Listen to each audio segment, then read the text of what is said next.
Dear students, today we will start chapter 4 Cubes and Cube Root. Before starting this chapter, we must know what is cube. A cube of a number is obtained by multiply the number 3 times by itself, or in other words we can say the cube of a number is that number raised to the power 3. यानी कि cube एक ऐसा number है जिसको उसी number से 3 बार multiply किया जाता है. यहाँ हम कह सकते हैं लाइक ए क्यूब, यानी कि a raised to the power 3, a multiply a. और इस चैप्टर में हम क्या पढ़ेंगे? Volume of cube. Volume of cube क्या होता है? Side multiply side. और वॉल्यूम ऑफ क्यूबॉइड क्या होता है? LPH, length multiply breadth multiply height. Okay, now we will start exercise 4A. Find the value. Here is given question number first, find the value 1.3 cube, यानी 1.3 raise to power 3. हमें इसकी value निकालनी है. इसका मतलब 1.3 को हमने 3 टाइम्स मल्टीप्लाई करना है.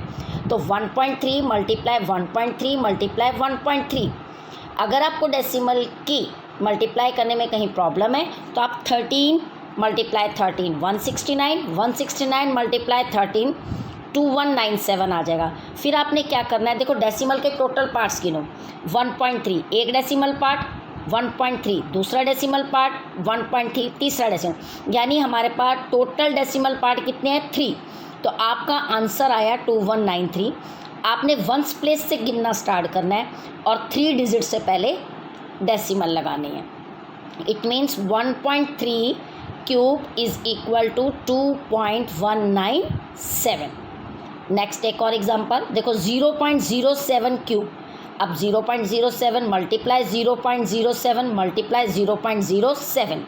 अब आपने डेसिमल को देखकर कंफ्यूज नहीं होना है, आपने न्यूमेरिकल नंबर्स को मल्टीप्लाई करना है. 7 7 ज़ा 49, 49 7 ज़ा 343. आपने 343 लिखकर आपने डेसिमल पार्ट्स कितने हैं गिनने हैं. टोटल कितने हैं हमारी वैल्यूज़ में? देखो 2, 24, 26, 6 डेसिमल पार्ट है. तो decimal will come before the 6 digit. Ones place से स्टार्ट करो. 1 2 3, हमारे पास तो 3 ही डिजिट है तो हमने 3 0 लगा लेनी है और उससे पहले डेसिमल लगा देंगे. तो the value of 0.07 cube is equal to 0.000343. Next एक और पार्ट, अगर हमें फ्रैक्शन में दिया है, मिक्स फ्रैक्शन में दिया है, तो हम उसको पहले इम्प्रॉपर में कन्वर्ट करेंगे. लाइक 2 to 1/5 क्यूब, तो इट विल बिकम 11/5 क्यूब, यानी 11/5 क्यूब का मतलब है 11 raise to power 3 and 5 to raise to power 3. 11 को भी 3 टाइम्स लिखना है और 5 को भी 3 टाइम्स मल्टीप्लाई करना है. तो हमारे पास आ जाएगा 1331/125. आप यहाँ तक भी छोड़ सकते हो, मिक्स नंबर में भी कन्वर्ट कर सकते हो और इसको एज ए डेसिमल में भी लिख सकते हो. नाउ देखो क्वेश्चन नंबर 2 में वो हमें क्या पूछ रहा है?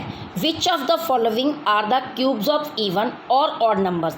अब वो हमसे सिर्फ इवन के लिए भी क्वेश्चनिंग कर सकता है और सिर्फ ऑड के लिए भी, कि जो कुछ नंबर्स दिए गए हैं इनको देखकर आपने बताना है कि इनमें से कौन से नंबर्स इवन नंबर के क्यूब्स हैं और कौन से ऑड नंबर के.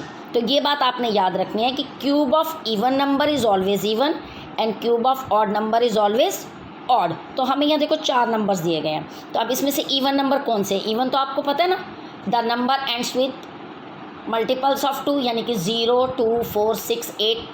जो 2 से डिविजिबल होते हैं वो इवन और जो 2 से डिविजिबल नहीं होते वो ऑड. तो इन 4 नंबर्स में से देखो क्या आएगा? 1512. These are the even numbers. It means these are the cube of even numbers. 2197 and 9261 are the odd numbers and these are the cubes of odd numbers. अब देखो नेक्स्ट क्वेश्चन, अगर आपसे पूछा जाए which of the following are perfect cubes. कोई number दिया है और आपसे पूछा जाए कि आप बताओ ये परफेक्ट क्यूब है या नहीं, तो कैसे चेक करेंगे? देखो पहले जैसे हम प्राइम फैक्टराइजेशन से स्क्वायर रूट निकालते थे ना, इसी तरह आपने इसको प्राइम फैक्टर्स लिखने हैं. यहाँ फ़र्क सिर्फ इतना है, क्यूब में रेज टू पावर 3 होता है और स्क्वायर में क्या था? Raise to power 2. यहाँ आपने जो ग्रुपिंग करनी है पहले आपने इसके प्राइम फैक्टराइजेशन से फैक्टर्स बनाने हैं, यहाँ आपने 3 की ग्रुपिंग करनी है। लाइक देखो 256 के हमने फैक्टर्स बनाए, तो हमारे पास क्या है 8 टाइम्स 2 आया।